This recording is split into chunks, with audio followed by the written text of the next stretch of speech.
Call our meeting to order tonight. Renata, if you could do the roll call, please. Wood. Here. McEvers. Here.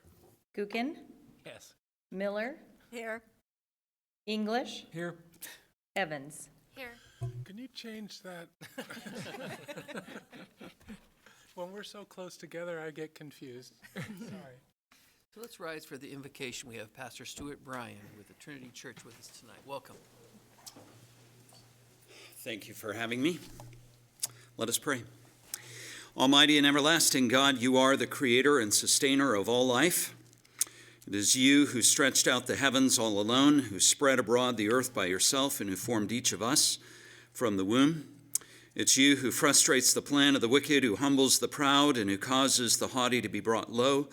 And it's you who raises up the poor from the dust, who raises up the humble in spirit, and who protects the widow and the orphan.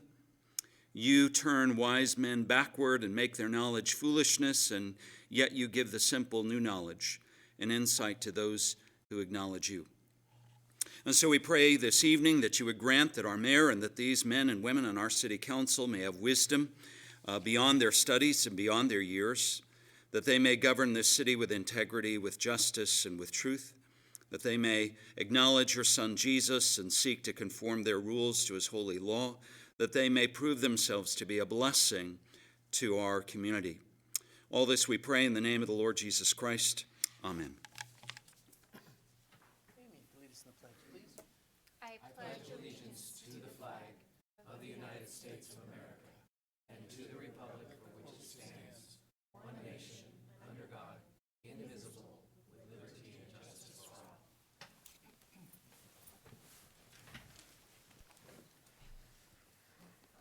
Don't believe we have any amendments to the agenda tonight, so we'll move on to the public comment portion of our agenda. Anyone wishing to address the council on any city business shall have 3 minutes to do so. Anyone in the audience wish to address the council?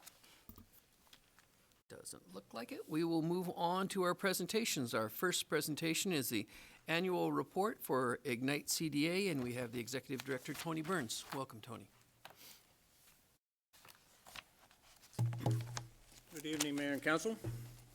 It's a pleasure to be here tonight on behalf of the Ignite CDA Board to share with you an update on the Ignite CDA initiatives. Tonight I'll use a PowerPoint presentation to walk you through some of the initiatives that we've been working on and kind of give you an overview of Ignite and its activities. Just briefly to kind of refresh everybody's memory for folks here in the audience and folks viewing at home, Ignite CDA is the City of Coeur d'Alene's redevelopment agency. We were formed by Mayor Council in 1997. We have 4 districts currently. Lake District, established in 97, and sunsets in 2021. River District, established in 2003, sunsets in 2027. The Atlas District, established in 2018, sunsets in 2038. And the Health Corridor District, established in 2019, sunsets in 2039. Graphically, this graphic depicts the 4 districts. This is our Lake District in the light blue. This is the new Health Corridor District in pink. The darker blue is the River District, and the green is the Atlas District. Looking a little closer, this is a top-down view on our Lake District, which incorporates downtown Coeur d'Alene, Midtown, Northwest Boulevard, up here by Lowe's. Looking at the River District, Riverstone Park and Pond, Celtice Way, the U.S. Bank Call Center out here at Mill River.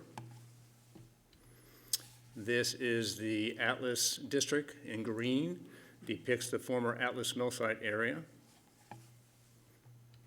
And this is the new Health Corridor District, which is bounded on the east by Government Way, on the north by Apple Way, on the west by Northwest Boulevard, and on the south by Davidson. Ignite CDA's vision and mission.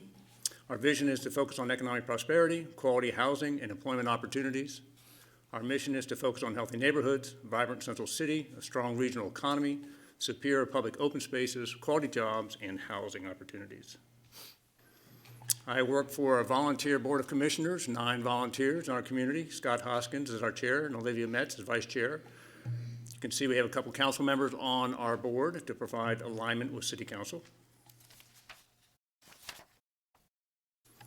Kind of update you on some of our initiatives. First off, the Four Corner Master Plan. As you recall, this was established probably 6-7 years ago now. The And the master plan stretches from Independence Point all the way over to Belle Reve Riverstone area. We've been trying to work on this four-corner master plan starting on the east end. This is kind of what the east end looked like a few years ago. If you kind of remember the old Coeur Oil building on the corner of what used to be called Mullen and Northwest Boulevard. Some lovely tanks. The old Johnson warehouse, which the old railroad in place. That's kind of what it used to look like. And then, so we started working with the city and other stakeholders in 2015 on redefining the old Mullen Road area into the Fort Grounds Drive area, putting in some parking at the carousel location, and created connectivity down here into the Fort Grounds.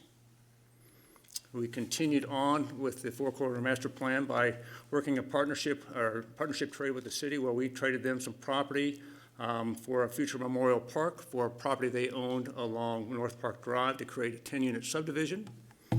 That effort went well in 2016 and 2017, and we were able to contribute $1.9 million to realign Memorial Field, create some additional parking, work on creating the skateboard park area, and the 10-unit subdivision. And all those lots have been sold, and 5 homes are under construction over there right now.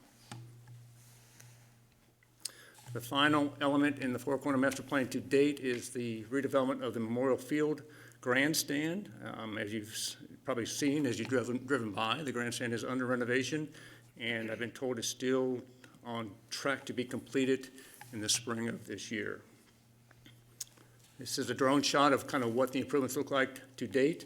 This is a skateboard park, so you're kind of looking to the east, southeast, the field, Memorial Field, grandstand, parking, pickleball courts, and the 10-lot subdivision is over here.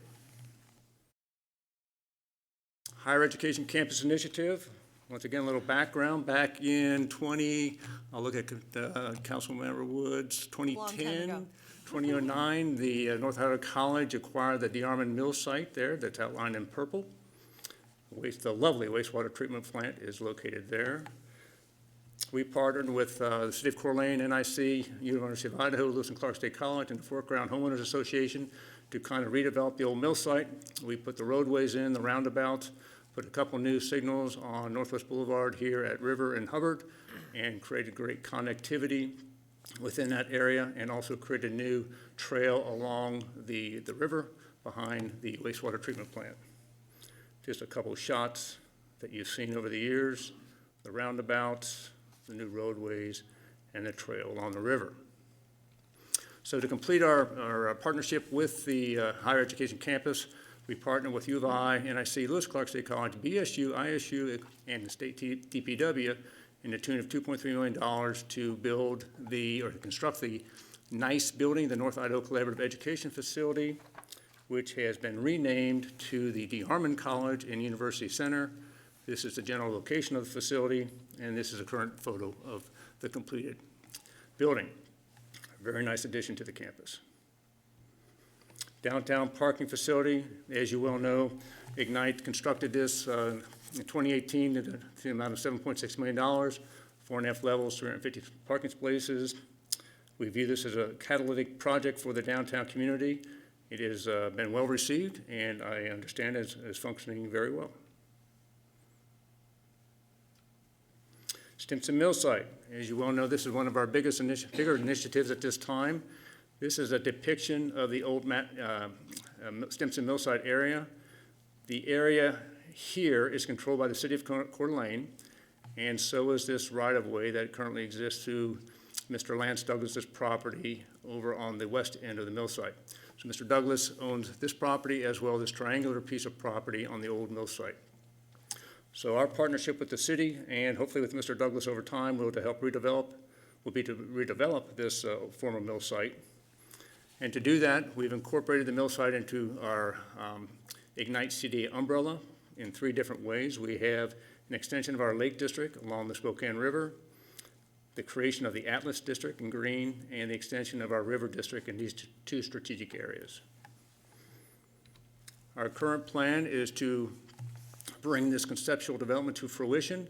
Currently, we're under construction on the waterfront part of this project, which encompasses this area, which is located in our Lake District. which will create waterfront access, new trails along the waterway, and a great public community asset for generations to come. We are in the process of beginning the redevelopment behind the waterfront in a phased approach. We're currently working on a phase 1 issuance for redevelopment opportunities in this area and this area right here, with phase 2, 3, and 4 to come at a later date. Some current drone shots of the project area. This is looking from the west to east along the river. You see this area here is a shoreline stabilization effort where they're putting in rockery walls, big boulders that are being placed to kind of help prevent future shoreline erosion. And you can see the other rocks kind of positioned over here as they are poised to be placed along the riverfront. Another shot kind of showing the construction area on the east end. This is a construction of the facility and the new public park that will be there, as well as the far eastern end. This is where the dog park will be, as well as the public beach area. And this area here is being constructed, and that is the accessible swim ramp to the water for folks in wheelchairs and others that need access into the water. So that is under construction right now. Health corridor. As we have met recently in the past few months, this is the new Health Corridor District Conceptual Master Plan, kind of a 50-year build-out for that area. The current effort underway now, as we chatted about a couple months ago, is that we're putting together a traffic study to validate these proposed mobility improvements that our master planner came up with. KNPO is leading that effort. A draft RFP has been developed, and we're working with the city, Kootenai Health, ITD, KNPO to kind of get that off the mark, and we hope to issue that RFP the first part of March. Redevelopment initiative, just briefly, just reminding folks of the other brownfield redevelopment efforts we have in our community. Riverstone area in 1990, the old mill site, the old central premix site, the big hole in the ground. This is what we have today, Riverstone Phase 1, or the original Riverstone, and then this is Riverstone West in the different phases. This is the Riverstone Park and Pond. And this area is pretty much built out except for basically 2 pads that are left to be developed. Another brownfield redevelopment opportunity was the old mill site along the river that is now the Mill River Development, U.S. Bank Service Center down here, as well as the build out of the former mill site with the Mill River Johnson Park public space donated by the developers. We are in the process of working on finalizing our last improvement to the Midtown area. We've issued an RFP for the property that we own up there, and we are working with John Butler on his proposal to build a mixed-use building on this property with ground level commercial and retail and 2 stories of apartments and a green space. And so we are hopefully at the point where we'll get that project finally kicked off and moving forward in our Ignite CD process of disposition and development. As you know, last year, the agency gifted the property south of City Hall to the city for use as public space or for the future site of the museum. And as we know, the White House was gifted to the process and relocated to the site. Kind of a current picture from last month of where the project resides at this time. I know there's a fundraising effort underway to get that project up and moving forward. Salty Way revitalization. We brought closure to this last year with the final improvements along that stretch between the red bars here. Agency contributed $4.5 million to that project. We think it was a good project, great for the community, providing improved access along the Spokane River and with some very functional roundabouts. Additional past partnership projects. I won't read through them all, but some of the bigger ones were McEwen Park and the Crop Center and this lovely library that we're sitting in right now. We're also continuing our efforts with the Urban Land Institute to bring programs to the community every year, as well as continued our partnership with the Downtown Association to help them with their events programs. Looking forward, our strategic priorities are education for all our districts. We probably don't have many bullets left in our gun for the Lake District. There's only 2 years left, but we always look for opportunities to help with education that we think is an economic driver for the community.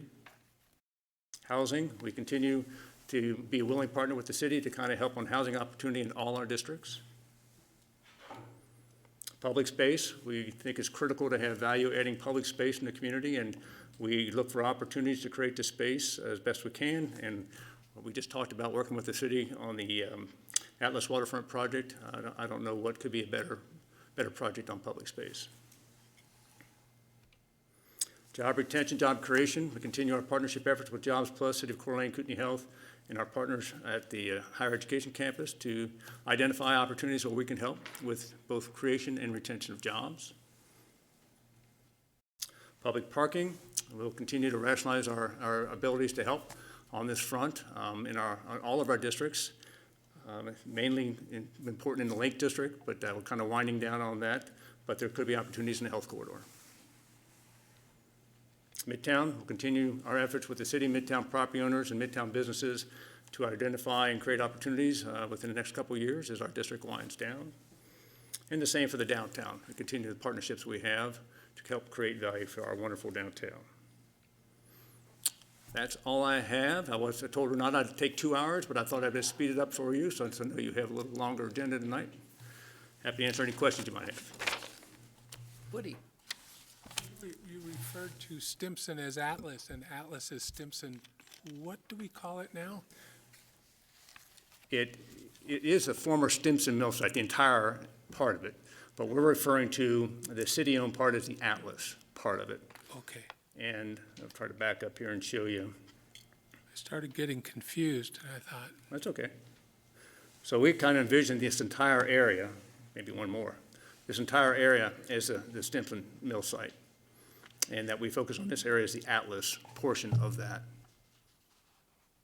thank you. Other questions? Mr. Mayor, Christine? just a comment. Tony, your agency sometimes gets embroiled in a lot of political comments.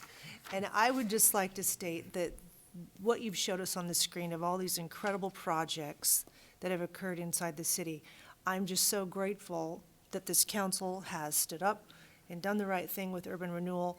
I understand there's many things that people have questions on, and I think you can answer those.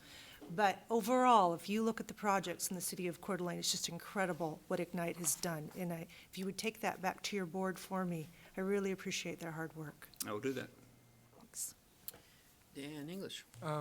Well, I would also just kind of emphasize that when you go through the kind of the greatest hits list, it's pretty tough to think of something around town of any positive significance that doesn't have kind of the urban renewal fingerprints on it in a good way. So I think that's that's a great reminder of things. And then just one specific thing, I know that there recently out at the Atlas site that they were able to kind of salvage a lot of rocks and the dirt and the filler and stuff. Could you kind of give a quick date of, what's up with the rocks and how many they're able to use from on site? And I'll do my best. That's what Councilman English is referring to is up here on the screen. This is what we call the old Mount Hink area. This is where the former mill site operator just stored a lot of materials, both good and bad. And so our contractor that's doing the waterfront project has agreed on pretty much on his own nickel to kind of go up there and see what he could salvage. And he's been up there with a screener, and he's finding all kinds of good treasures in there. He's finding good solid rock, good base materials to use, and the overall impact of the project is going to be, I think, hundreds of thousands of dollars of savings that we don't have to import materials that we need for fill and other elements of the project. It's saving a bunch of money. There is some bad stuff up there they're finding, and we'll have to get rid of that over time. But it's been a real cost savings, and have to give our contractor, Tommy LaRiviere, and his crew, great applause for taking that initiative. No bodies, right? Pardon? Yeah, those are elsewhere. Tony, on Exhibit A, you have your Lake District Strategic Property Portfolio. Does the board have plans for the dispensation of those properties? The strategic properties that we have left are our Midtown properties, and those will all be divested. The commercial ones will be divested to Mr. Butler through our DDA process, hopefully. The parking lots in Midtown are planned to be given to the city for public use. And the railroad right-of-way that is located west of BB, that runs along below the Riverstone Park and Pond area, will most likely also be gifted to the city. Thank you. On your financial statements, and let me know if this is like way beyond what you were prepared to answer. On the Lake District, there's an item on other financial sources, says proceeds from debt financing. What is the agency debt financing at this time? To the tune of $2.2 million.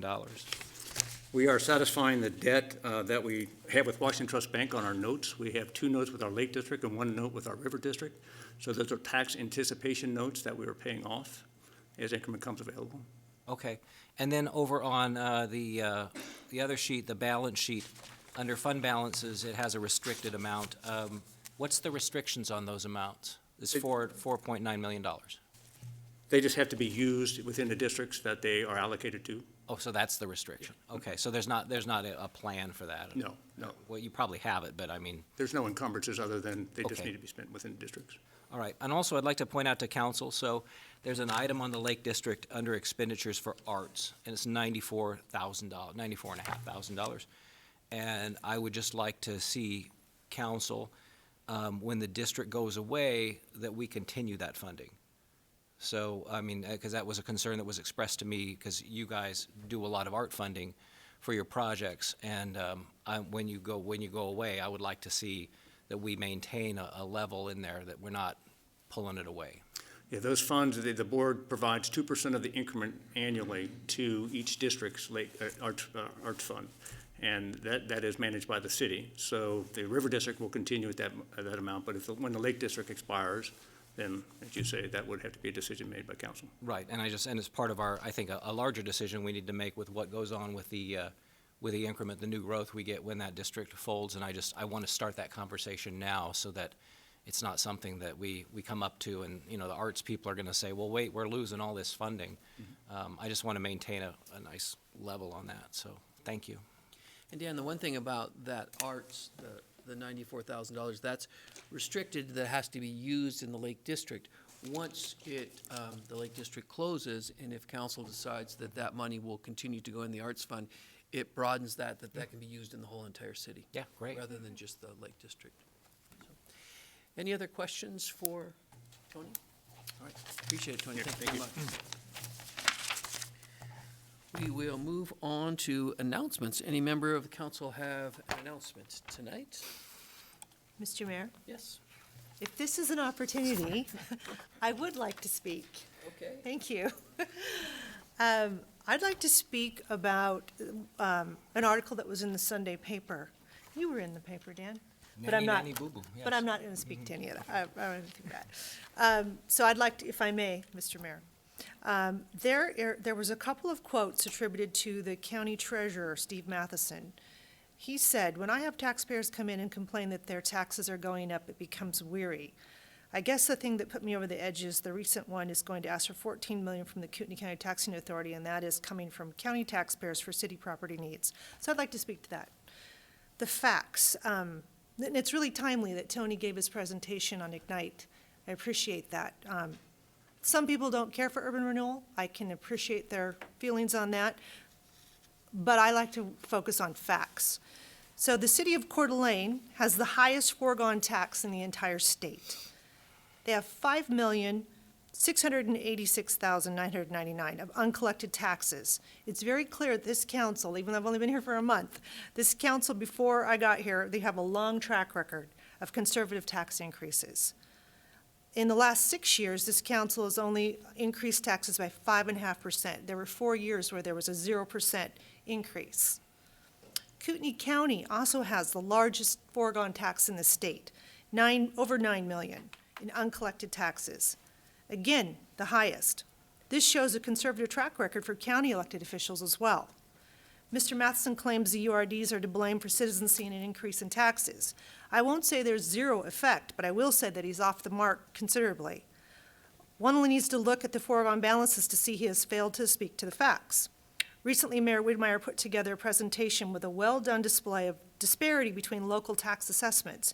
He gave examples of similar properties with wildly different assessments. This information should inspire every county elected official to take a hard look at how assessments are being done. Another quote by Mr. Matheson. I live in the county. I don't get a vote on this, but through the mechanism of urban renewal with NIC, 2 highway districts, and obviously the city of Coeur d'Alene, they're getting county taxpayers to pay for city infrastructure. Fact. North Idaho College has a foregone balance of $3.5 million in uncollected taxes. In year 2014, 0%, 2015, 0%, 2016, 0%, 2017, 0%, 2018, 1%, 2019, 0%, 2020, 1%. North Idaho College has also been very conservative with taxes. And the city infrastructure that he speaks of was the presentation we just saw by Tony Burns. All of those amenities are certainly accessed by county residents. We hope they're coming into the city and enjoying themselves. But clearly, everyone is benefiting from the infrastructure. And then one last quote by Mr. Matheson.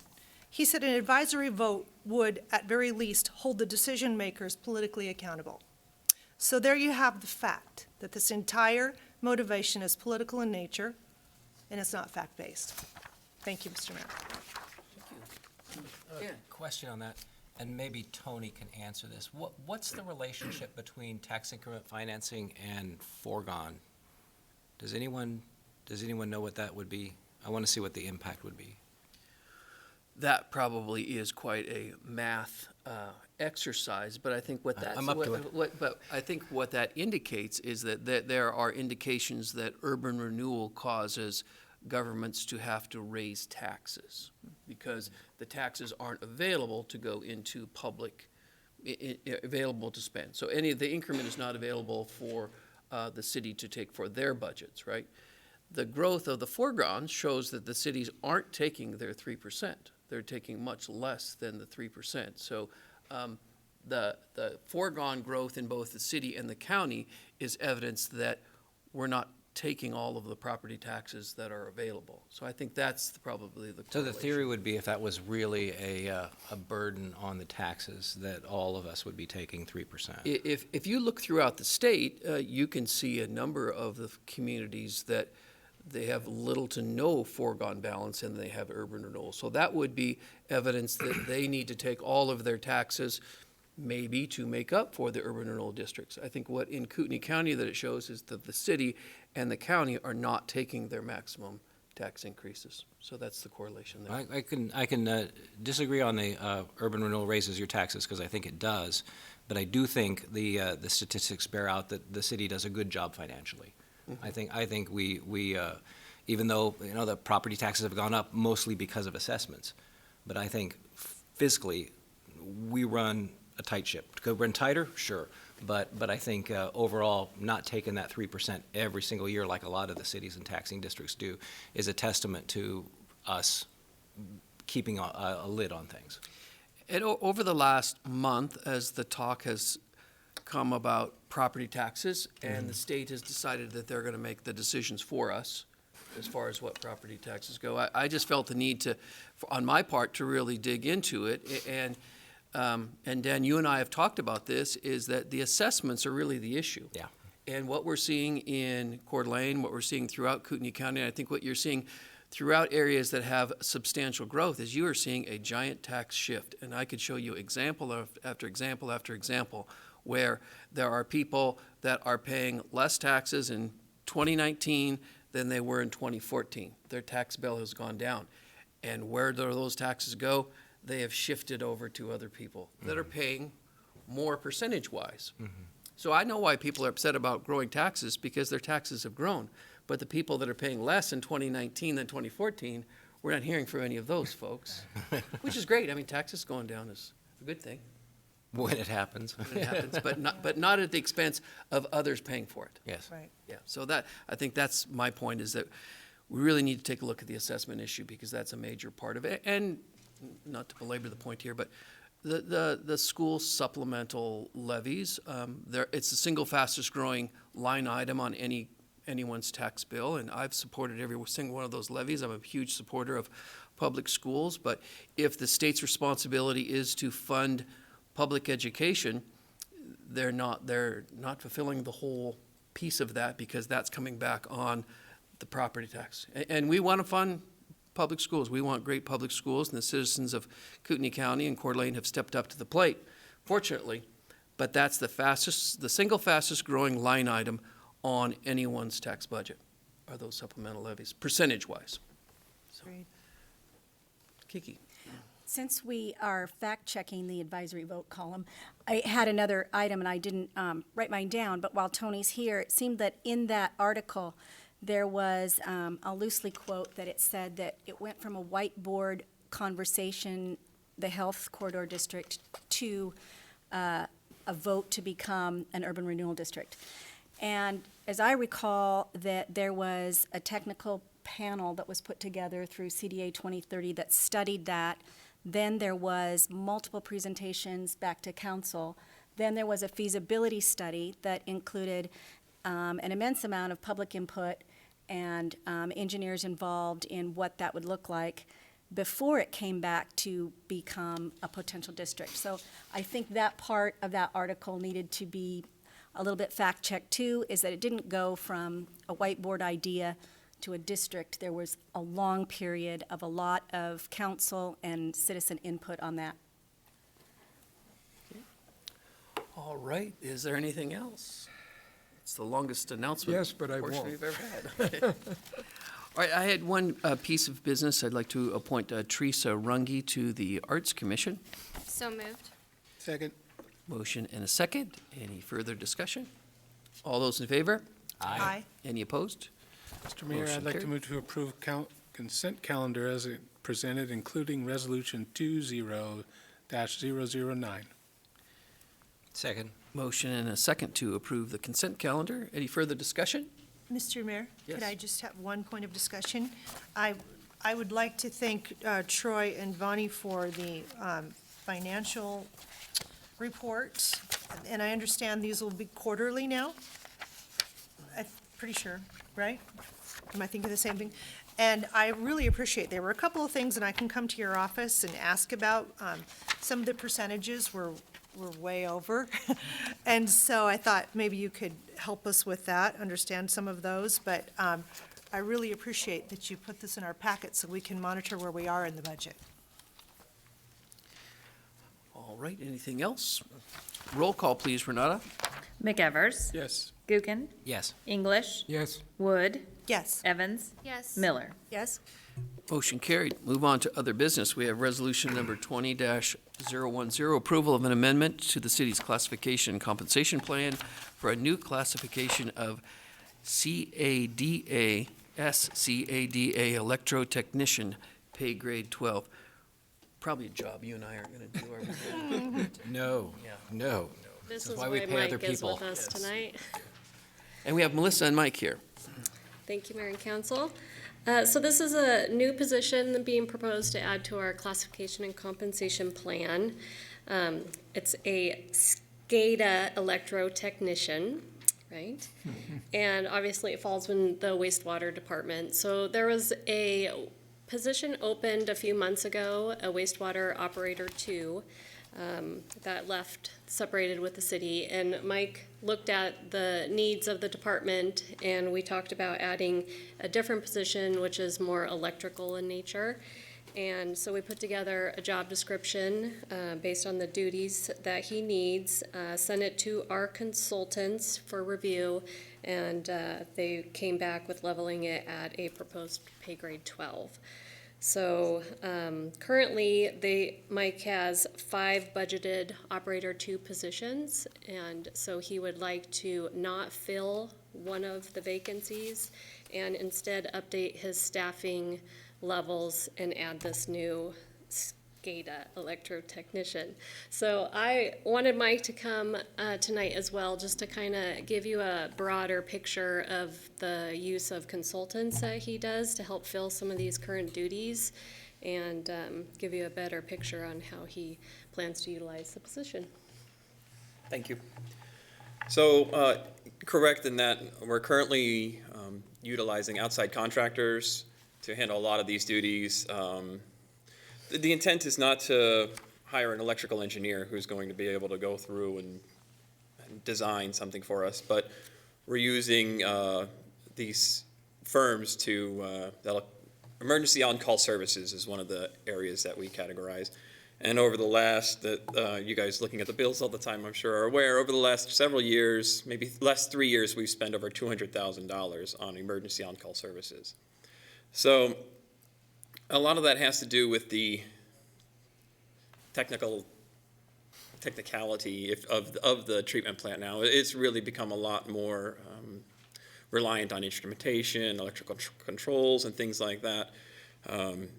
And with that requires service, upgrades, and things that instead of having to call an outside contractor at $100 an hour to come in at 2 in the morning to help out our operators who are also coming in, the idea would be this person would come in and help to diagnose those problems, as well as some of the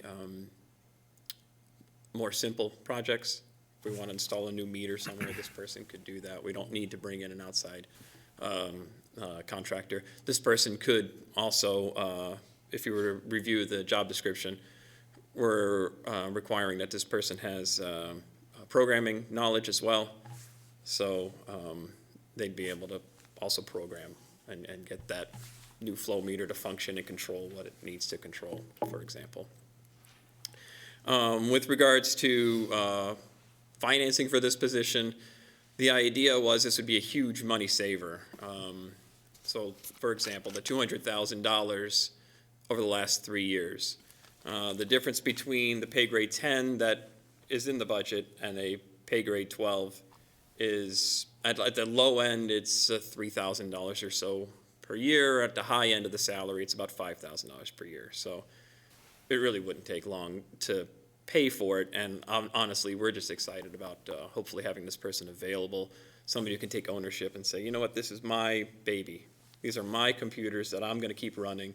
We don't have to put such a burden on some of the other people within the city, our IT department, for example. All right, so questions. Woody? So a couple, it's good to see you thinking that way, Mikey, because it used to make me crazy when I'd see these big bills for people who had to come in and save the day on a Sunday, and you didn't have any choice. Does this replace the 5th number 2 guy? Correct. So there was, upon the build out of the treatment plant, we added a 3rd phase of treatment, the membranes. We knew we were going to need more people, so it was budgeted for to have an operator 2 available to help operate it. And our operators do a large amount of maintenance work as well. They, if you've seen pictures that we've sent out, they'll pull those membranes and hose them off and all the other stuff. But what we really need is this specialized piece. Like you mentioned, we've got that Sunday evening call out for something we just don't have the technical expertise to handle. That's where the real hole was in our team. So yes, that vacancy that has never been filled, we're going to instead of having that as an operator 2, the idea would be it would now be this SCADA electrotech, which is a supervisory control and data acquisition. For those of you wondering, but that was the intent. Thank you. Any other questions? Dan? Yeah, thank you, Mr. Mayor. You actually gonna find a programmer for what you're paying? Oh, Fingers are crossed. crossed. That seems cheap, but yet it pays for itself because you're not gonna be calling anyone. Very much so. That would be the intent, right? That Melissa could speak to that. But when we went to our our people that research these things, they found that would be an appropriate amount to pay. For an so, yeah. adult? Part of it is looking at the internal equity, because we do have 2 other electrical positions now. So they felt that this position was comparative to our lead electrician in our street department, and a pay grade higher than the electrician that we just hired in the street department, because it has a little bit broader scope of responsibilities and duties, and additional experience and education required over the street electrical.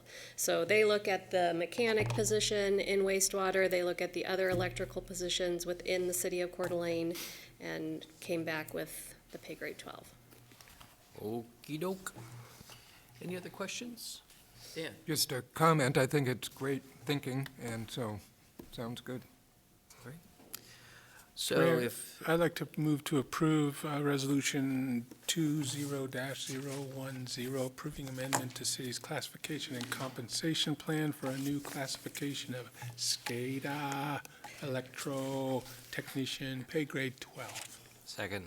motion and a second. Any further discussion? Roll call, please. Gookin, Aye. English, Yes? Wood, Yes. McEvers, Oh, yes. Miller, Yes. Motion carried. Wait, is Amy gonna vote? Oh, yes, Evans. Now, Woody, I'm getting confused. motion is carried. All right, we'll move on to resolution number 20-011. This approval of amendment to the city's personnel rules, Rule 13, entitled Transfer, Promotion, Demotion, Reinstatement, Layoffs, and Resignations, Rule 14, entitled Corrective, Disciplinary Action, Rule 22, entitled Workplace Discrimination, Harassment, and Retaliation, and creation of a new rule entitled Workplace Violence Prevention and Code of Conduct. Melissa? Yes, quite a few amendments to the rules, so I tried to put together a very brief PowerPoint presentation to go over just the main pieces of each policy. You got the track changes version of all of the amendments, and that gets very hard to read. There's general housekeeping throughout all the rules, just for better wording, bringing things up to date and those kind of things. So I just wanted to try to hit on the main points and be happy to address any questions you have. So in the First Amendment, Rule 13, the layoff and resignation wording is not new wording. It's just really being replaced from a different rule right now and put into this rule that has to do with more employee movement. So it's just really a better placement of the wording. The one addition of the resignation is just designating that the employee's last physical day with the city is their last day of employment with the city. So with PERSI, that's the date that we provide them, that you're no longer a city employee, and whatever eligible leave that they have on the books, vacation or comp time, we would pay that all out on that next pay period. Is that legal? Yes. We just Yes. have to. We pay the eligible leave within 10 days, so that would be our only requirement. So the payout is not dependent on the interview? No. Okay. No. That would be illegal. That's why I asked.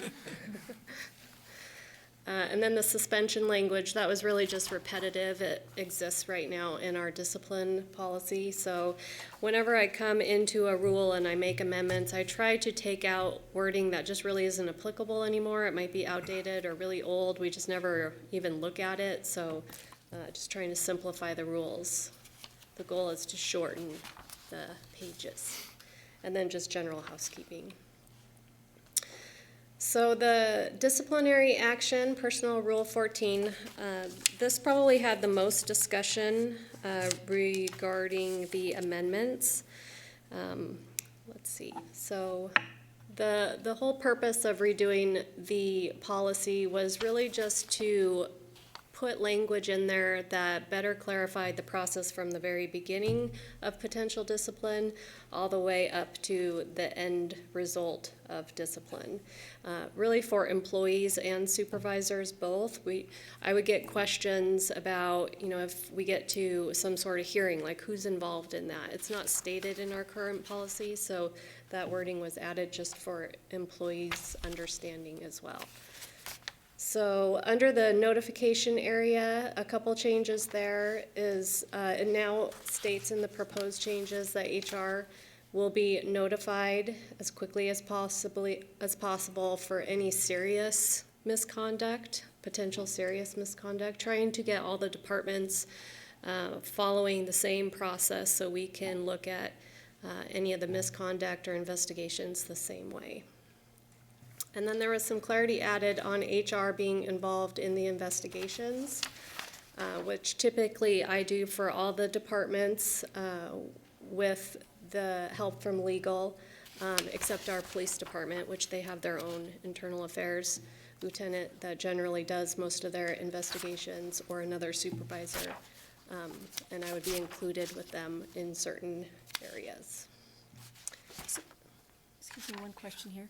Go ahead, Kiki. So Melissa, in the notification process here, is there training available now so that there is some sort of a general idea of what serious misconduct is? That seems vague. Yes. There is a sentence in there that tries to define it to give a department head an idea. If it's an allegation that you feel there would be a minimum suspension for, we would want to have that discussion. So there's lots of lower level issues that department heads deal with. Someone might have said a disrespectful comment or things like that that don't elevate to the point that you're going to suspend an employee and you can take care of as a department head or a supervisor. So if it's an allegation that if it was sustained, it would lead to some substantial discipline, that is what we're looking for.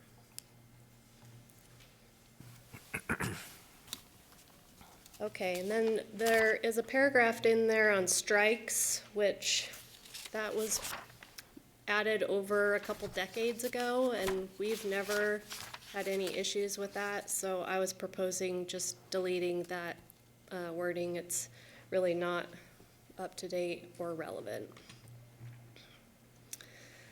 So then there was some clarifying wording under the authority for disciplinary action. So basically just saying that our city administrator can take disciplinary action against any employee, and then the department head may take disciplinary action under their department level. And then it just lists out the types of discipline, which are progressive in nature, and it gives a better example or a definition on how you would move through those steps. And then there's also some clarity in there that HR and legal will review all the documentation before it's provided to the employee, which generally that is happening now anyways.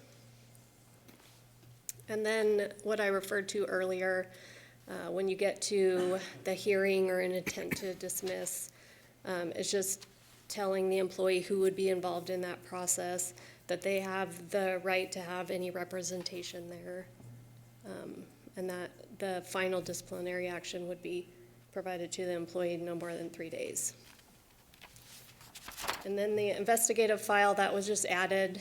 Currently, the department sends over the final disciplinary documentation, and that is stored in the official HR file.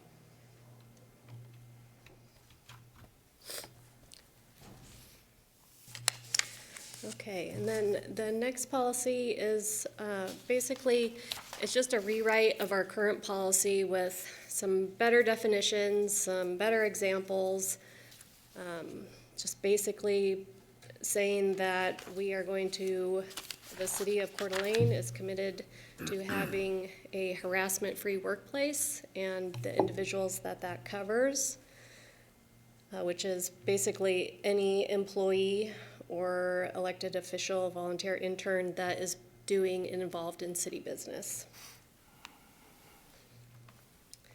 And one of the main important factors of a policy like this is that you have multiple areas for an employee to go to report any possible harassing behavior. So our policy has numerous people that the employee would be comfortable going to report. Now, on that, on Rule 22, you cover elected officials. Mhm. Why? Well, generally on kind of broader spectrum policies, so the personnel rules it exempts city officials. So the personnel rules generally are for employees only. So if there is a rule like this, I always try to make sure I define who it applies for. So if you have a drug and alcohol policy, a harassment policy, a violence in the workplace policy, code of conduct, which we're going to get to, generally those are all policies that everybody that's included in city business should apply to. So that's just kind of a general understanding. And, those type of policies generally lead from the top, and so we would include those individuals in the policy. So how do you enforce that against an elected official? Well, the criteria of the policy would apply to you just like anybody else. So if You're going to take disciplinary action against me. So, well, if there is an employee that files a complaint for harassment, it would be investigated just like any other employee. I mean, discipline in nature would be different, but it would still be investigated the same, just because the expectations for council members with employees would be the same. Well, I'm not trying to avoid or to say that any of us up here are above the law. We're not. In fact, the law is above us because we are covered by state statute, which is regarding ethics and other items that they figure are important enough that it's going to be in state code, not city policy. And therefore, it applies consistently to every elected official in the state. Putting it in here, I don't think is applicable because we're not technically employees of the city. Right. We're hired by the public, and therefore we're outside of that realm. I mean, you can't apply a disciplinary action against an elected official because, quite frankly, we win an election, we're here for 4 years, whether you like us or not. And other things that are mentioned in this policy regarding, examples of offensive conduct or offensive jokes, slurs, epithets, name-calling, physical assaults, threats, intimidation, all this stuff. You can do that to me legally because you have a First Amendment right.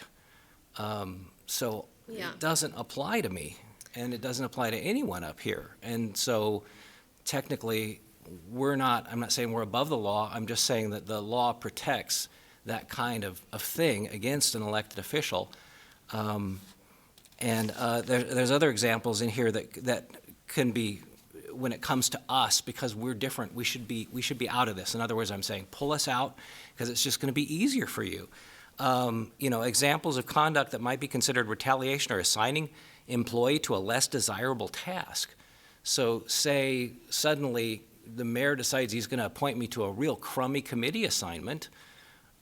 Do I get to file a complaint against him? Now, I understand that if it's a department head, okay, and I'm a numbskull, and he's going to say, no, you're sweeping the bathrooms or something like that, that's different than a political thing. Sure. So I don't see how that could be enforced. I don't see why it would even apply to us. So you don't fall under the discipline policy, so that does not apply to you. I think that you will generally see all employees or individuals that have to do with city business in a policy like this, because if you're going to expect employees to act that way, you should act that way as well. So I think that's a should. That's generally speaking. So yes, we wouldn't discipline you, but we could still address the behavior. Mr. Mayor. I have a question for Randy. So let's say that there is a complaint filed against an elected for harassment or something like that. What is the appropriate investigation of that? Is that done by Coeur d'Alene City legal staff. I just don't know what the state statute said. If there is a workplace complaint made by an employee of the city of Coeur d'Alene against an elected, what would the investigative body be? That would be HR. And we have ICRIMP here. And one of the reasons we have this applicable to public officials as well is because they potentially have liability as well. They can implicate the city's liability if they harass an employee or retaliate against an employee. So the complaint would be handled the same way unless it were filed with the Idaho Human Rights Commission, which has its own process. But as is, HR would investigate it with, if they request legal assistance, we would participate as well. So to Dan's point, though, is that there could potentially be the investigation, but that after the investigation's over, it stops there. Can't do anything, can you? Yeah, there Well, and is. it's the same, the volunteers and interns are listed in there. Generally, our interns are unpaid, so it's hard, I mean, you could separate services with them, I suppose, and not have a volunteer come back. But I think the goal for employees working with elected officials would be that there is some way to address some of the behavior that is potentially unlawful or just under the code of conduct is just, Like what? not warranted. Give me an example. Give you an example of harassment. Or something that an elected official would do that would rise to this level, So, hypothetically. hypothetically. So an elected official could be involved in any type of sexual harassment with any of our employees. That's pretty. And could it be reciprocated that any of your employees could sexually harass an elected official? Of course. The shoe can be on both feet there. I can see why that would be in there for some sort of guideline policy to protect all individuals. The disciplinary piece of it would be separated once an investigation was over, so it Right. makes sense. But just, and sorry, Chrissy, but just, so there's a sexual harassment issue. You don't think Craig from the press is gonna write about that, and that's gonna be a lot of bad PR for that elected? I mean, I think the system works the way it is. I mean, whatever you wanna do in the city is not gonna have the same repercussions as an elected official who's an ass, who is gonna take the public heat for it, potentially get recalled, definitely not get reelected. I mean, I think the system is already designed to deal with something like that. Mr. Mayor, Yeah, thank there you. you go. I agree with Dan Gookin. Should we write that down somewhere? I think that it's well-intended, what you're doing, because elected officials should have a code of conduct, but the reality is there is no remedy if we violate the code of conduct. What I would suggest, if the council is open to it, the college is currently undergoing the same discussions, and it's looking like our trustees will develop our own code of conduct, probably very similar to what you've laid out for us. Because I don't disagree with the language.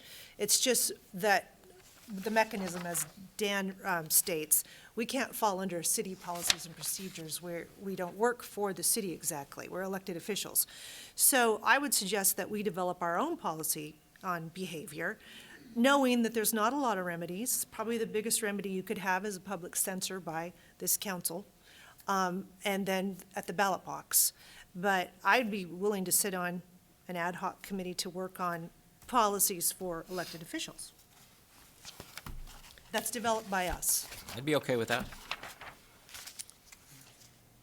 Well, Dan, Well, I guess I've got a different take on that, too. I think this is highly appropriate to have in there, and you've got to separate just because the, whatever the repercussion mechanism might be tricky or different for an elected, I guess from where I'm sitting, I would rather give the comfort to the employees that, if there's somebody behaving badly, they shouldn't have to go out and get whatever thousands of signatures and trigger a recall election. They should at least be able to have their voices heard and by, something like that. So I think it's very appropriate. I wouldn't be comfortable at all with the idea that, oh, just because the enforcement mechanism is different, we're going to exclude ourselves from that kind of accountability, because really what's in there is kind of no accountability, and we've seen that all over the political map.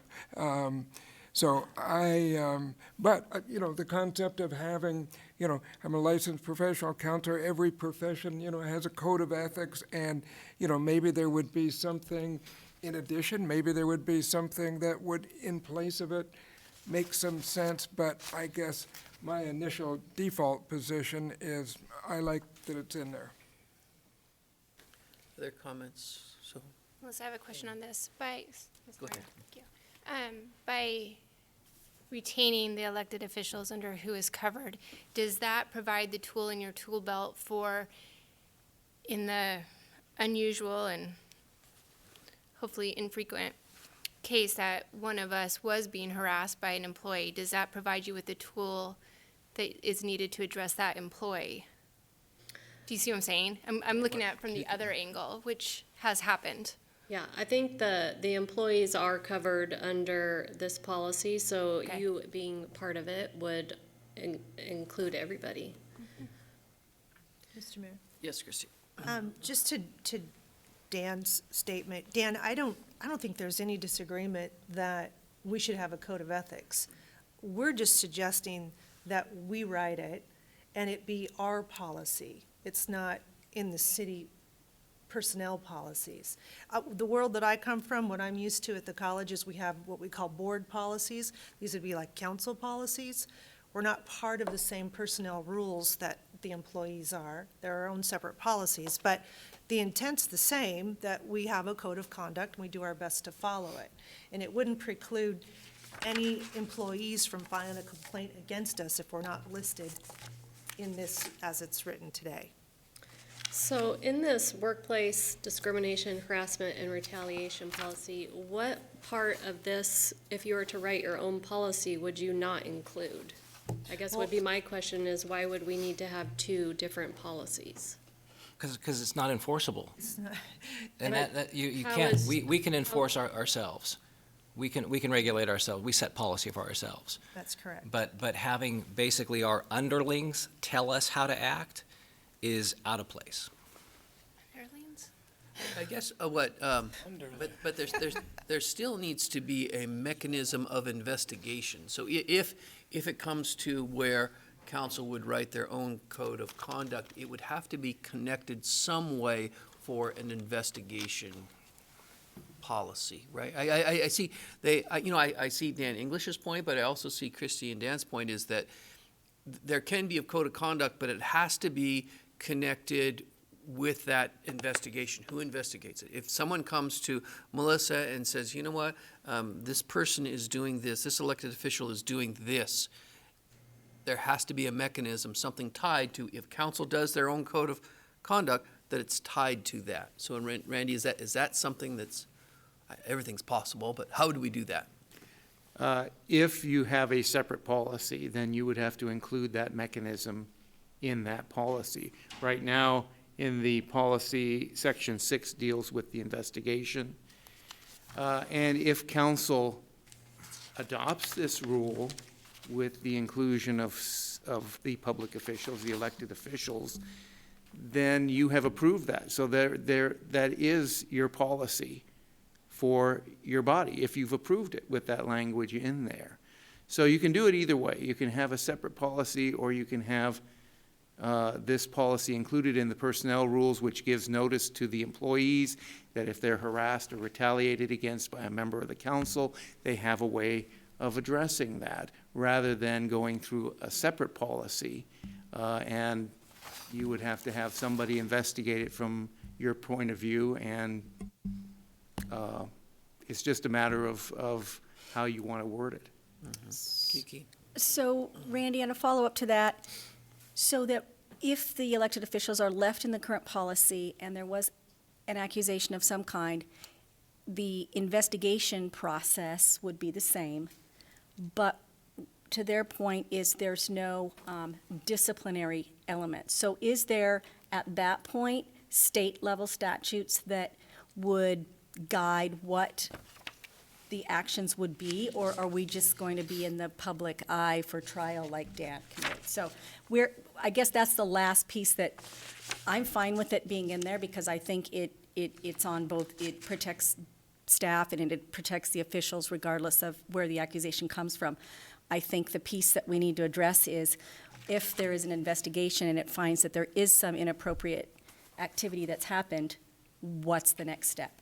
Well, you as the elected body govern your own procedures and your own discipline. So somebody mentioned censure, that's a possibility, but whatever occurs as a result of the investigation would be in your hands, short of a lawsuit under the Idaho Human Rights Act.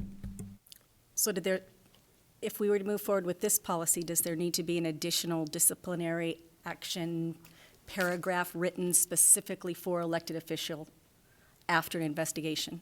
Is that the piece that's missing? And is that what you're talking about doing an ad hoc committee on?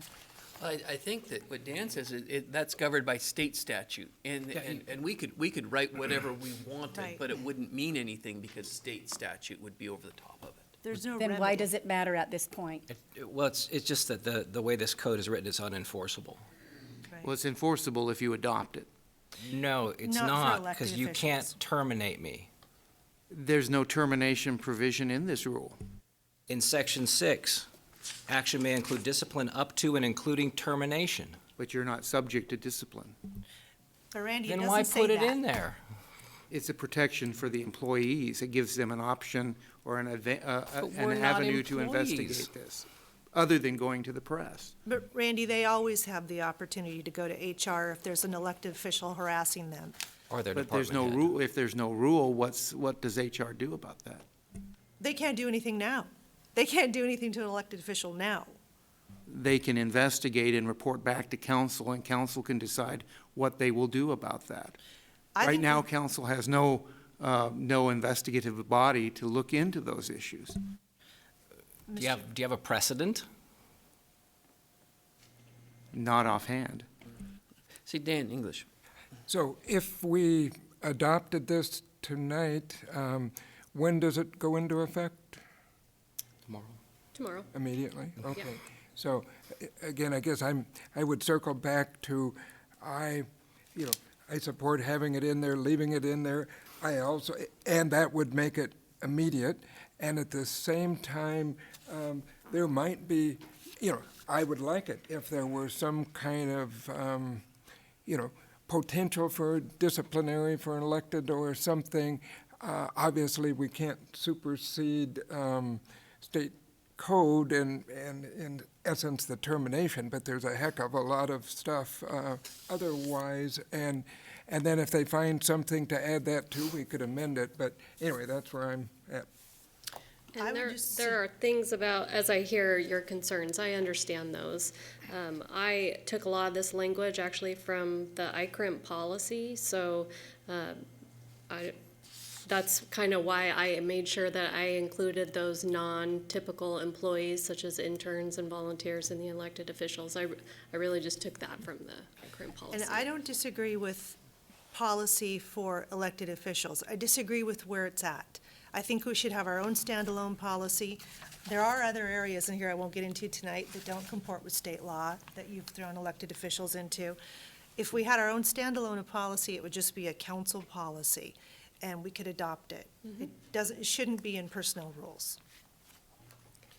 So maybe what we can do, Melissa, is that we can wrap up this whole thing, and if council wishes to make any adjustments on it. Let me do it now, since we're on the topic. So I would make a motion that we remove the language in Rule 22 that applies to elected officials and direct the administrator to set up a committee or to otherwise work with council to craft a council policy. What would the council policy? Council, what would you call that? Policy for council. Policy for council behavior or whatever. I'll second that motion. Thank you. Motion and a second. Melissa, did you finish all of I what am you almost done. needed to do here? So there's a motion and a second. We'll let Melissa finish that, then we'll have discussion on it. I've more things for this one coming up. The violence prevention, I have other issues. If we could deal with a motion before we went on to that, it would be good for me. Because we had discussion. The next two new rules both have the elected officials included in it, so do you want me to Oh, go I see through what you're doing. that Okay, I'm first? sorry, go ahead. So there is current language in the harassment policy that has to do with the weapons and things like that. And it didn't really make sense to me that that was in the harassment rule itself. So workplace violence is a big enough topic that I thought I would pull that out of the harassment policy and just make it its own rule. So it's much like the harassment policy as far as who is covered, and, you know, the goal of the city is just creating a safe work environment for all of our employees. So the weapons banned information was just pulled over from the harassment policy. There was no definition of weapon in there, so I included the same definition that is included in our firearms ordinance. And then the language generally itself is just specific to the workplace violence and based on it having a better placement in the personnel rules. So then the last one is. So I want to talk about the weapons ban. Okay.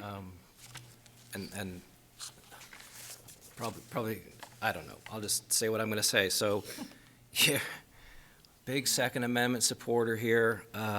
Basically, you're saying that an elected official, who again is allowed by state statute to conceal carry without a permit, Mm-hmm.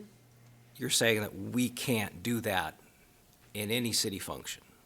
So I was not trying to pick you guys out individually. I was just trying to make the policy, all employees, elected officials, volunteers, people who are doing business in city facilities and buildings. So I wasn't trying to pick you out individually as an elected official.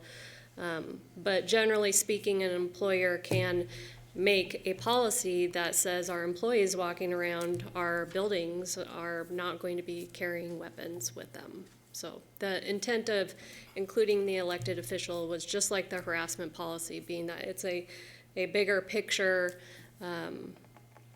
trying to lead from the top that our employees aren't carrying guns, that, you know, you guys are in the city buildings as well. So I was just trying to make that a blanket policy. Realize that most mass shootings take place in gun-free zones.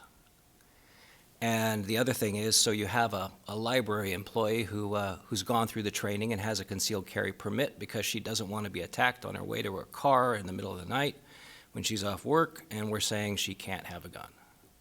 In city buildings, yes. Okay, well, I oppose that. Christie? Well, it's another area that doesn't comport with state law. I'm certainly for safety in the workplace.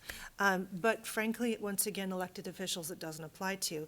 And in my current life at the college, we've been all through this. We have trustees who come to the meetings, and if they're packing, they're elected officials. And so I understand your intent, but it doesn't apply to elected officials, so it shouldn't be in the language. Hopefully, we're all responsible, and we want to make people feel comfortable, and we don't show up packing, but we can if we want to, so that's why it shouldn't be in there. All right, so the last one is the code of conduct, which this was a policy that ICRIMP had some mandatory training on this year. We do not currently have it in our personnel rules, and it is a very common type of policy to have in your employee handbook. So I'm proposing that we add this into the personnel rules.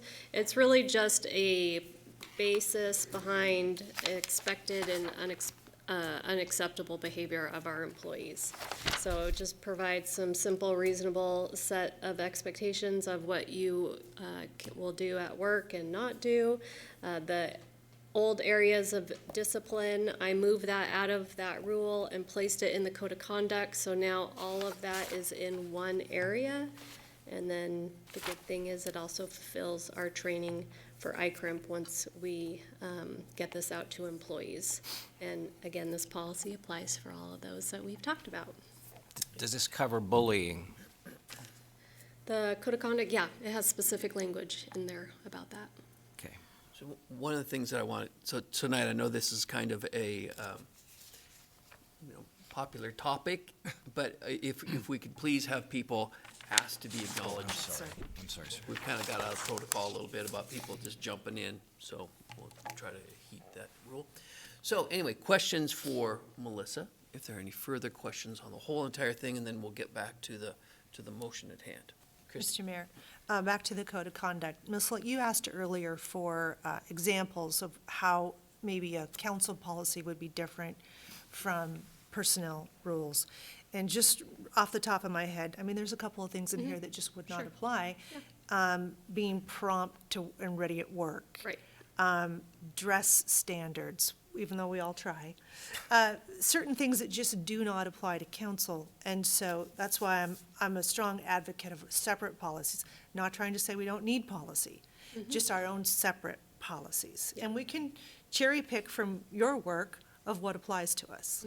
Yeah, I understand that, and we sat down with each of the 3 employee groups, and it's very challenging to write policy that applies to police and fire and your general employees and everybody in between, and so the policy does apply for everybody, so there's going to be areas of the code of conduct that obviously are not applicable to council members that aren't technically employees, but you have to write that in there because it does apply for the other employees that are covered under the policy.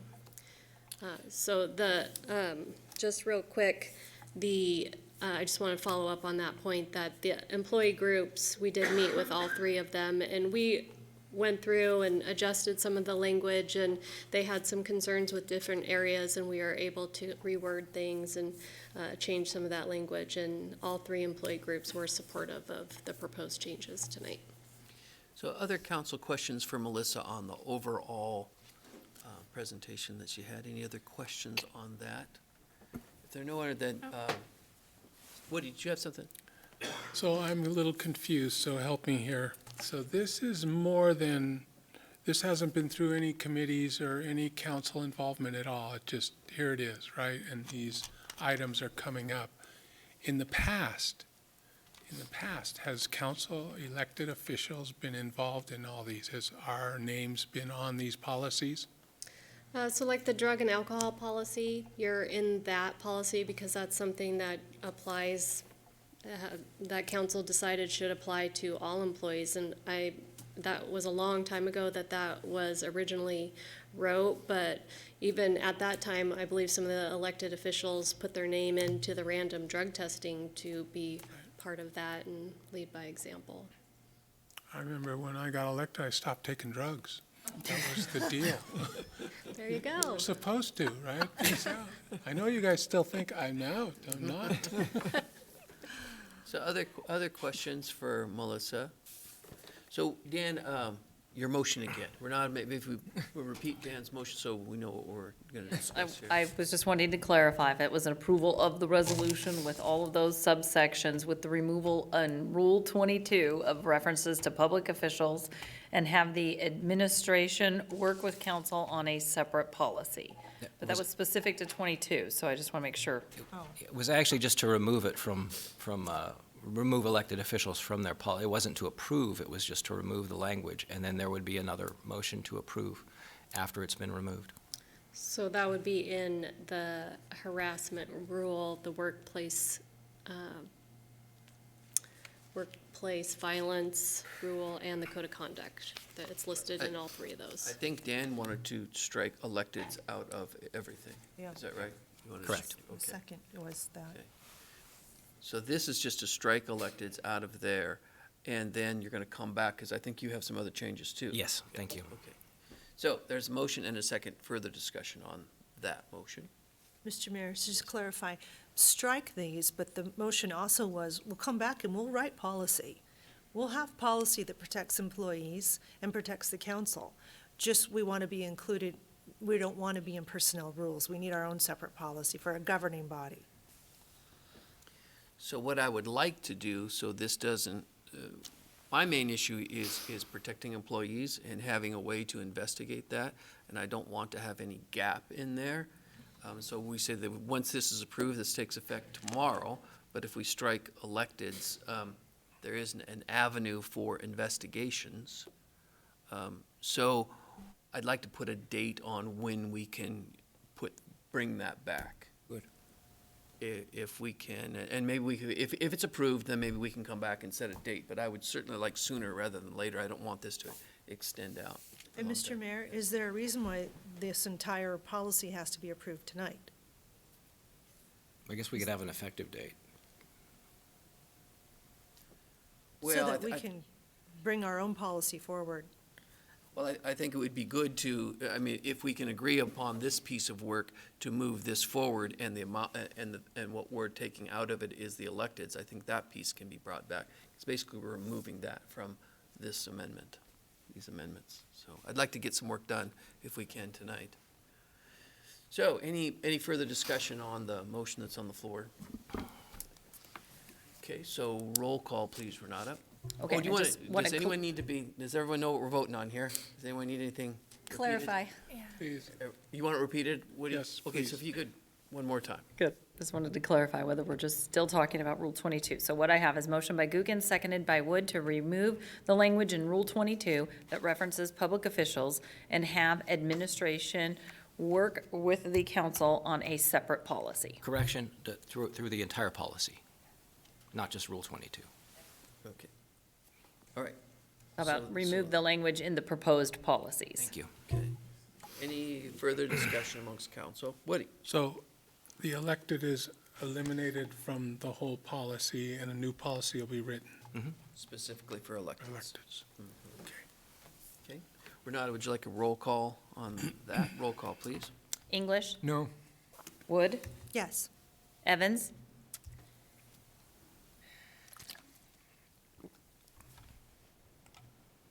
Yes. Miller, Yes? McEvers, Yep. Gookin. Yes. Okay, so that motion is carried. Now, we want to address the overall amendments. Dan? Thank you, Mr. Mayor. Yeah, I'm not good with the weapons ban thing. Now, that's already in the code, right? Yes, and there is language currently in the weapons language is in the current harassment policy. That says that employees can't have weapons while they're at work. Yeah. Excluding the police department. Right. I believe it says all employees, excluding police personnel.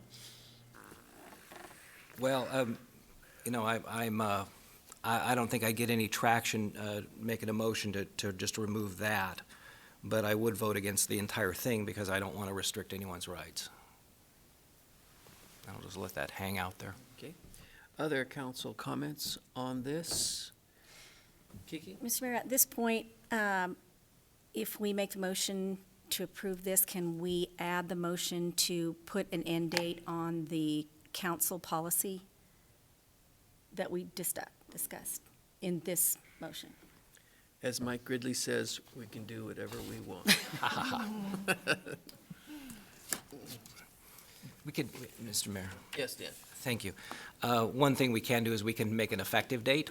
So we could say that this, I mean, I'm sure you want this done right away, but if we're going to wait and do council policy at the same time, we can go ahead and make this effective when the council policy is adopted, assuming that we do the council policy in an expedient manner. Excuse me, Mr. Mayor, I think that, my question was, I was comfortable with the fact that if we have this if this is approved with the electeds pieces out of it, and it goes into effect tomorrow, everybody's in a protected position. But then we have a finite end date to add that council piece in that works on both sides of that. So I don't want to have an effective date for the entire body of work to be further down the road, just the council policy piece. I think, Amy, I'm sorry, go ahead. Go ahead. I think you're going to. So I was going to say that I think we can make a motion and have this policy with the amendment that was stricken out of the part, effective tomorrow, and then maybe another motion, Renata, on when to bring back the council portion of that. So we could do that in two pieces. Okay. if we wish. Okay, Amy. So a follow-up question to that, and that's exactly what I was going to say, is Christy and Dan, sounds like you're willing to jump in and work on this. Oh, she is. What's a reasonable time, do you feel like? If we were to set a date, I mean, I think 60 days. 60 days. 60. Dan, English. Question, just to clarify, what is our policy right now on them having weapons? Anybody? It just says that all employees except police personnel is prohibited to carry weapons within city buildings. Is our current Yeah. policy. Right. And, you know, and I agree on this point that I mean, the code's real clear, that the electeds are in a different category. Actually, the only thing that I really quibble with on that is that some would even include precinct committee people, and I don't think they're real elected officials, but that's probably a different kind of an argument. But if that's, so I get, how would this change? There's Or not what it- a lot of changes to Okay. the actual policy. It's really just creating its own policy because it's an important enough topic that it should sit by itself. And so with doing that, all that I did was, much like the harassment, I thought it should encompass all of the employees that are in the city buildings and doing city business. And then just added a definition because it says weapons in there, but it doesn't explain what that definition is. So there's not it's really just a new rule saying much of the same thing, but it does include interns, elected officials, and volunteers.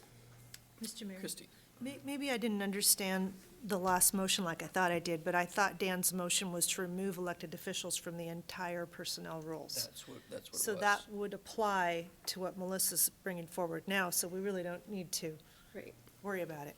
It's been done. So- Okay, Kiki. Mr. Mayor, on the weapons conversation, all of these rules, I understood you said you spoke with all of the associations, police, fire. Right. Were they all in agreement with how this weapons discussion was included? Yes, it may have been the only policy that didn't have much discussion. And I do believe that the elected officials are in the drug policy. So with that motion, does that remove it in other areas we haven't discussed? Yes, it would remove them from all. Oh, shoot, what do you? Oh, So any further discussion on this, or questions, we'd be looking, if not, then we would be looking for council action. Mr. Mayor, I'll give a shot at a motion here. I think we've decided on two separate motions.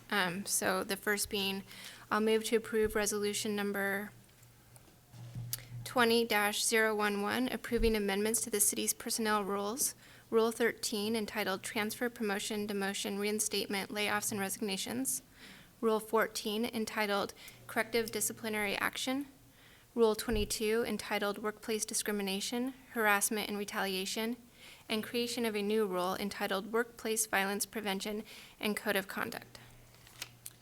We have a motion, we have a second to that motion? Second. Motion and a second. Further discussion? And just to clarify, how is this different from the motion about 10 minutes ago? We took the elected officials out. Okay, so so any- this is to approve it with that? Out. Right. So all elected officials Okay. are out of this one. Okay. Any further discussion on this? Roll call, please. Renata? English, No? Wood, Yes. Evans, Yes. Miller, Yes. McEvers, yes. Gookin. No. 4-2, right, Renata? Okay. Motion carried. And then Kiki, you had one final one on the date. I was going to make a motion that we create an ad hoc committee to create council policy and have the date for it to come back to council for approval be less than 60 days from today. Second. Motion and a second. Can we create that ad hoc committee here tonight? I'd like to I think you can do that. say who that was, and we can have three people, three council members on that committee, correct, Renata? I'm not sure. Randy, would that exclude them from public meeting notices if there were 3, not 4? No. Well, I guess it's councils. You can have as many as you want on it. Right now, we have a committee of one. Is there anyone else that wishes to participate? I mean, we can public notice, that's not a huge issue. So now we have a committee of 2. Do we have, I'm like an auctioneer here, do we have 3? So we will have a committee of Dan and Christie to draft that and then bring something forward to council. And then, did you put a date on that, Kiki? Just 60 days from today. 60 days, so it would be the second meeting in April when we would bring that forward, whatever the date that is. So Kiki has that motion, do we have a second to that? I second it. And a second, okay. Any further discussion? And Renata, if you could do a roll call for that, please. Sure. English? Yes. Wood? Yes. Evans? Yes. Miller?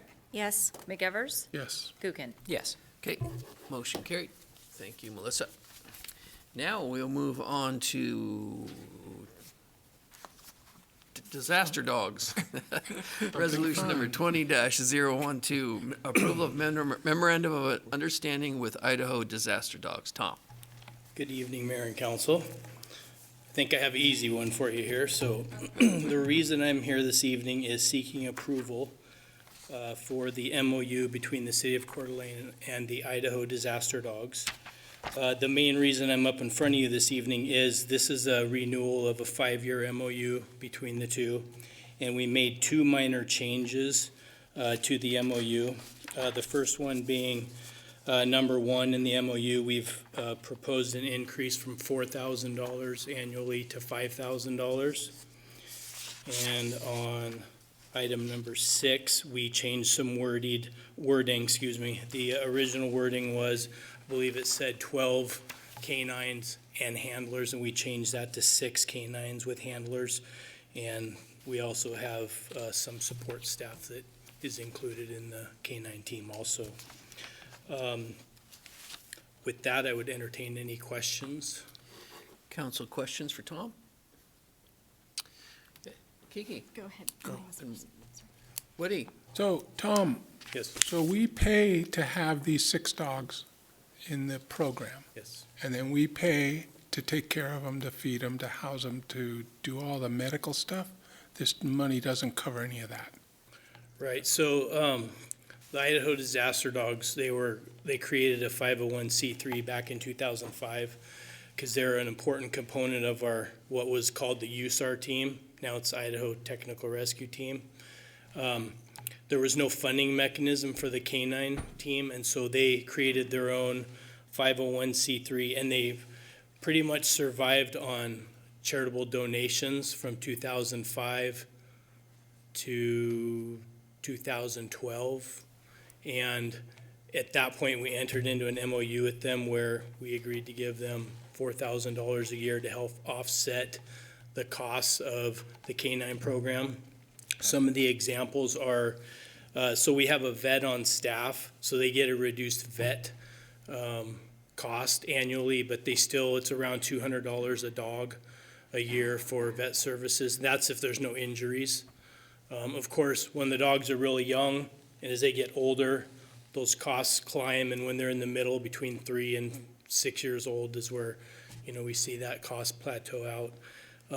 It's about $700 a year for each dog in food alone. So that right there would be over a $4,000 cost to the team. Again, over and above the $5,000, they do get a lot of charitable contributions from people from Eastern Washington and Northern Idaho. But to travel, they have to go.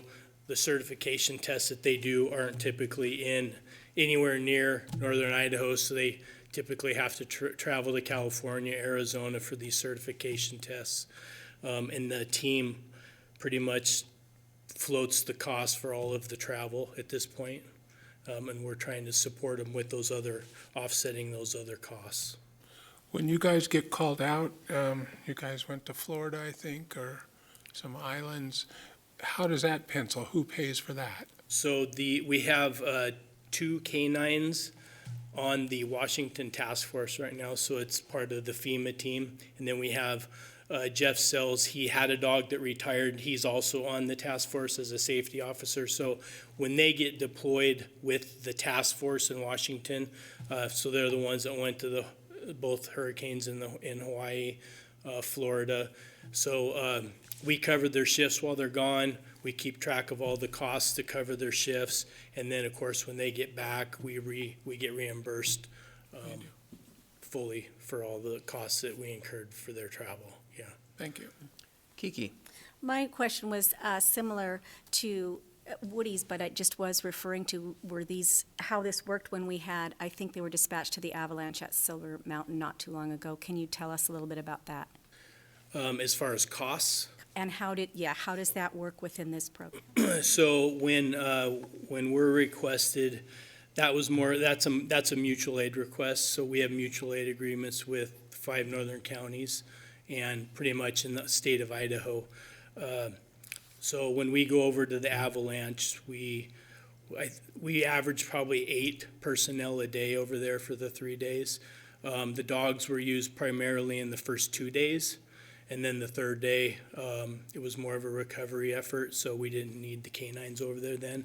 But our our ITRT team members went over and assisted them with the search and rescue efforts up there, and they also assisted them with the incident command structure that was kind of tricky because you had an incident command system set up down at the base, and you also had it going up at the location, so it was a little bit tricky, but they aided in that also. Thanks.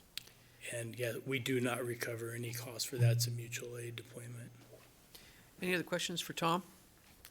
If not, we'd be looking for council action. Motion to approve resolution number 20012, which is approving a memorandum of understanding with Idaho Disaster Dogs. Second. Motion and a second. Any further discussion? Roll call, please, Renata. Wood, Yes. Evans, Yes. Miller, Yes. McEvers, Yes. Guggen, Yes. English. Yes. Motion carried. Thank you, Tom. Resolution number 20-013, approval of a memorandum on the enforcement of Municipal Code 15-24270C. Randy? I don't know if anybody's noticed that we're in an election season, but there are some questions about signs, and signs are a hotly litigated issue these days, and one of the candidates for a local office raised the question of whether the time limits for political signs were constitutional. There are a couple of cases out there, one in New Jersey, I think one in Colorado, that hold they are not constitutional, but there is no definitive determination on that. We are in the process, and have been for the last several months, revising our sign code with municipal services and the legal department based on a 2015 Supreme Court decision that kind of threw signs into a big muddle. And so we are working on that, and it was determined that it might be a good idea to eliminate this one little issue, which is the time limits on political signs, from a discussion while we are in the process of amending the sign code. And so the suggestion was made that we have a moratorium on the enforcement of these time restrictions on political signs until we are able to bring a new sign code before council for its approval. Any questions? Council has discussed this a few times, and so questions. Christie? Mr. Mayor, thank you. Randy, is it your intention or the committee's intention to bring forward new language that does not have the time limit in it? At this moment, the decision hasn't been made. We are looking to see what the trend of the courts are. There are no Ninth Circuit cases. There's no Supreme Court case.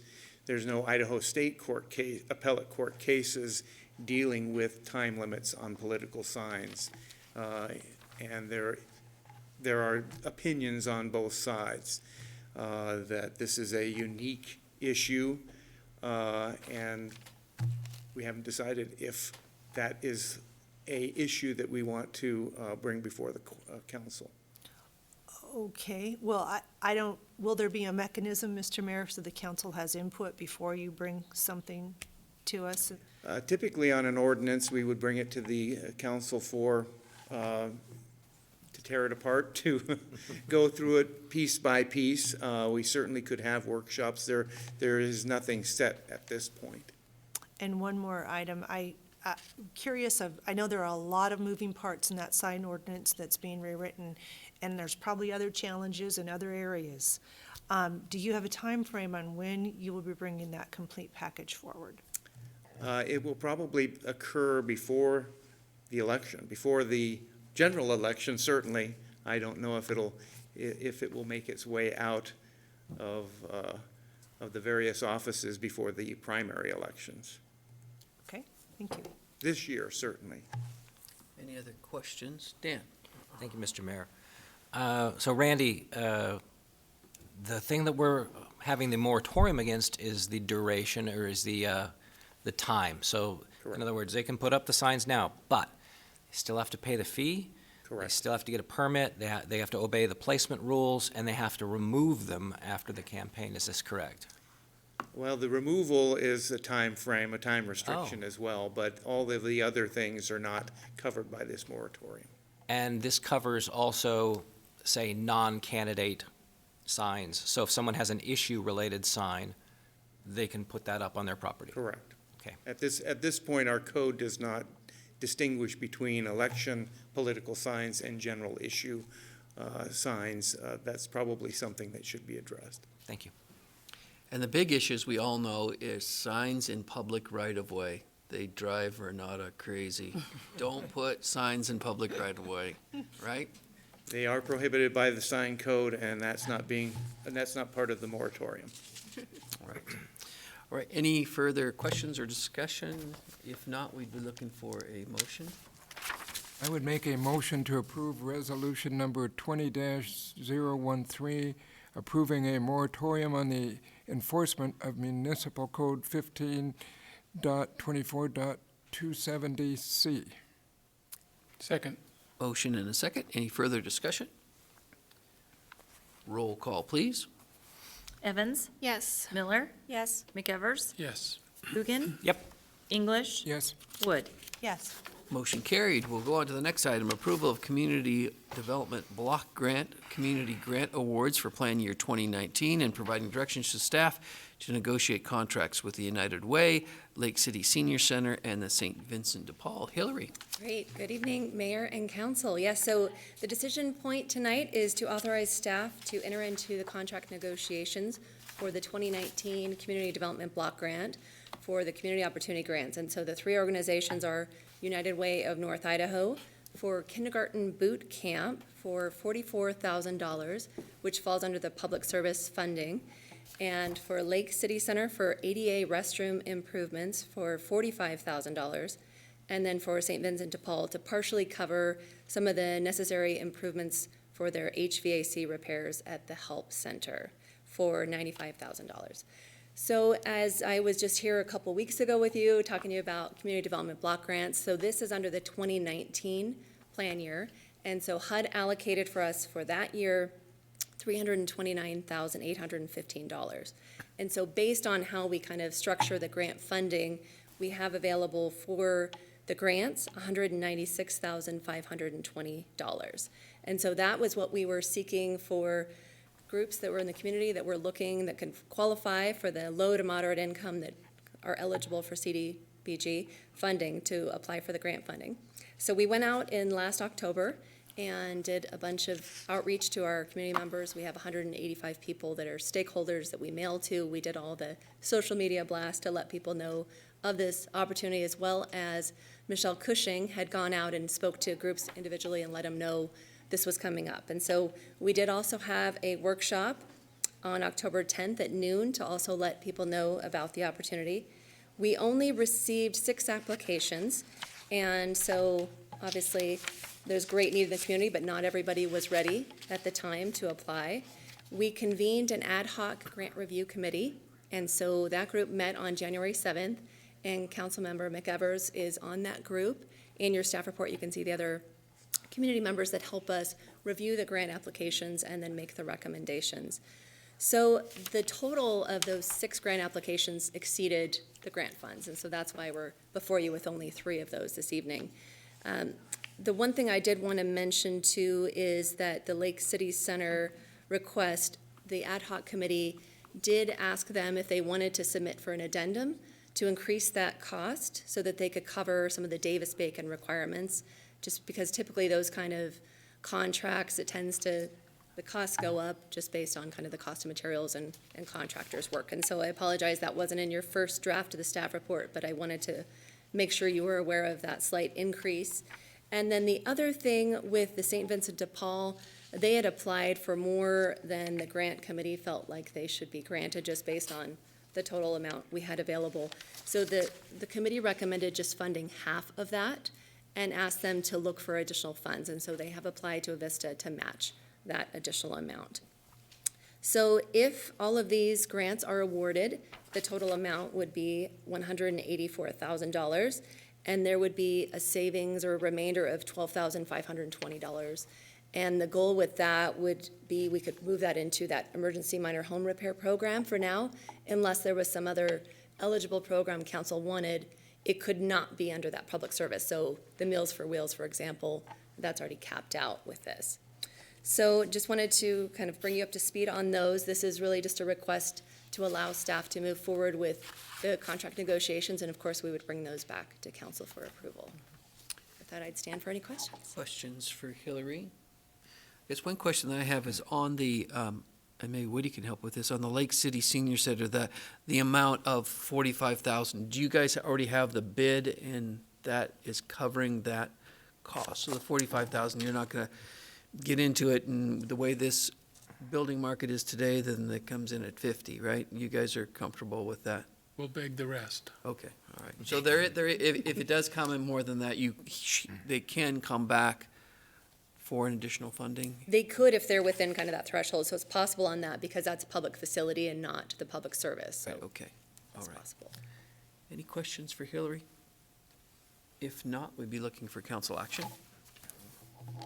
So I'll make a motion to direct staff to move forward with the contract negotiations for 2019 community grant awards to United Way of North Idaho in the amount of $44,000, Lake City Center in the amount of $45,000, and to St. Vincent de Paul in the amount of $95,000. Second.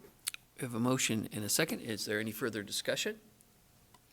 Mayor, Yes. I'm not going to vote. I'm on the board at Lake City Center, and I'm also was on the ad hoc. I just don't feel it's appropriate for me to weigh in here.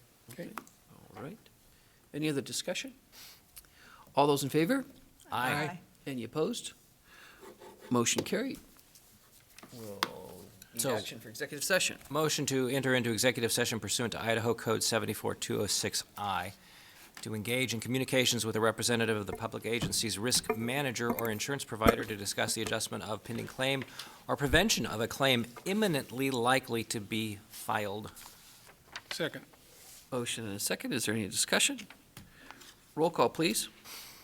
Miller, Yes? McEvers, Yes. Dugan, Yeah. English, Yes. Evans, Yes. Wood. Yes. We are in executive session. Thank you, everyone. Did you see?